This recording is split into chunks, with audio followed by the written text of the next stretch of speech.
Hi hello నమస్తే welcome to social post. నేను మీ యాంకర్ పప్పు. ఈరోజు నేను ఒక స్పెషల్ గెస్ట్ ఉన్నానండి. ఆ గెస్ట్ ఎవరు కాదు, తనేనండి గజానంద స్వామి గారు మనతో ఉన్నారు. చాలా మెసేజెస్ ఇస్తుంటారు. ఆయన ఒక టెంపుల్కి కూడా అయితే వర్క్ చేయడం జరుగుతుంది. ఆయన ద్వారానే విషయాలు తెలుసుకోవడానికి ప్రయత్నిద్దాం. నమస్తే. నమస్తే. ఎలా ఉన్నారు? బాగున్నాను. పిల్లలు చాలా వరకు చదువుకోవాలనుకున్నప్పుడు ఒక మంత్ర అనేది ఉంటుందని అంటారు, స్టడీ మంత్ర. అవును అవును. ఏ మంత్ర సార్ మీరు సార్ చెప్తారా మంత్ర పిల్లలకు? కావాలా? మంత్ర ఏంది స్టడీస్ పరంగా స్టడీస్ పరంగా అని అంటే వాళ్ళు ఫస్ట్ చదువుకోవాలి. మెయిన్ దాంట్లోనే ఉంటుంది. చదువుకోవాలి, ఫస్ట్ ఉన్నాయి చదువుకోవాలి. మంత్ర అంటే అది సెకండ్ ఆప్షన్ గా మనకి మంచి విద్య కావాలని చెప్పేసి చెడు చెడు అలవాట్లు దూరంగా ఉంటారు ఈ మంత్రం చదువుకోవడం ద్వారా. అయితే ఆ మంత్రం ఇప్పుడు చెప్పాలా మీకు? చెప్పండి. తప్పకుండా పిల్లలు చెప్తా. నేర్చుకుంటారు. పిల్లలకి, విద్యార్థులకి ముఖ్యంగా ఓం శ్రీ సరస్వత్యై నమః, ఓం శ్రీ సరస్వత్యై నమః అనేటటువంటి మంత్రాన్ని డైలీ 108 సార్లు చదువుకుంటే చాలా బెటర్. అద్భుతం. 108 108 టైమ్స్ సార్లు చదివితే బెస్ట్ అనమాట. చాలా మంచిగా ఇంట్రెస్ట్గా చదువుతారు అనమాట. చాలా మంది. అండ్ చాలా మంది పిల్లలకి, చిన్న పిల్లల్ని పెంచాలంటే చాలా మంది ఇబ్బంది పెడుతున్నారు. చిన్న పిల్లల్ని ఎలా పెంచాలి స్వామి? చూడండి, చాణక్యుడు చెప్పాడు మనకి.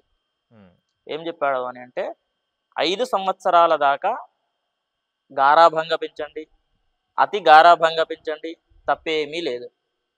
తర్వాత 5 నుండి 15 సంవత్సరాల దాకా ఒక సేవకుడిలా, అంటే ఇంట్లో పని మనిషి ఉంటాడు కదా, అలా పెంచాలి. పని చెప్పుకుంటూ పెంచాలి. అలా పెంచిన తర్వాత 15 సంవత్సరాల నుండి ఎలా పెంచాలి అంటే ఒక ఫ్రెండ్లా చెప్పాలి. ఒక ఫ్రెండ్లా, ఎందుకంటే దాటిపోతుంది వయసు, అప్పుడు వినడు. ఫ్రెండ్లా చెప్తే వింటాడు.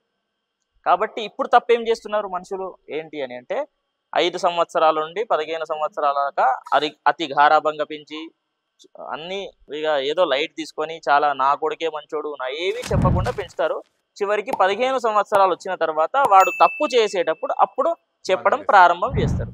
అక్కడే వచ్చింది తప్పు. ఫస్ట్ నుంచే ఉండాలి ఏదైనా సరే, అది క్లియర్, అది అందరికీ తెలిసిందే. కాకపోతే కూడా చెప్తున్నా, 5 సంవత్సరాల నుండి 15 సంవత్సరాల దాకా ఒక పని మనిషిలా, ఒక సేవకుడిలా పెంచాలి. తర్వాత 15 సంవత్సరాల నుండి ఒక ఫ్రెండ్లా చెప్పాలి.